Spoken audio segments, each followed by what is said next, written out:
மாநில காங்கிரஸ் சார்பில் காஞ்சிபுரத்தில் கோடை காலத்தை ஒட்டி குடிநீர் பந்தல் திறப்பு விழா தமாக மாவட்ட தலைவர் மலையூர் புருஷோத்தமன் தலைமையில் நடைபெற்றது. காஞ்சிபுரம் அடுத்த சிறுகாவேரிப்பாக்கம் விநாயகபுரம் பகுதியில் கோடை காலத்தில் பொதுமக்கள் பயன்படும் வகையில் குடிநீர் பந்தல் திறப்பு விழா நடைபெற்றது. தமிழ் மாநில காங்கிரஸ் மாவட்ட தலைவர் மலையூர் புருஷோத்தமன் தலைமையில் நடைபெற்ற நிகழ்ச்சியில் மாவட்ட துணைத் தலைவர் சுகுமார் முன்னிலை வகித்தார்.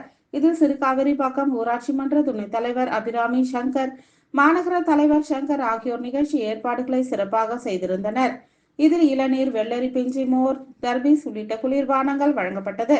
நிகழ்ச்சியில் வட்டார தலைவர் கஜா, விசார், கார்த்திக், மாமன்ற உறுப்பினர் சசிகுமார், விக்டர், விக்கி, அஸ்வின், பாலாஜி, முத்து, ரஜினி, திருவேங்கடம், தீபக், டெல்லி கணேஷ், அப்பு உள்ளிட்ட பலர் கலந்து கொண்டனர்.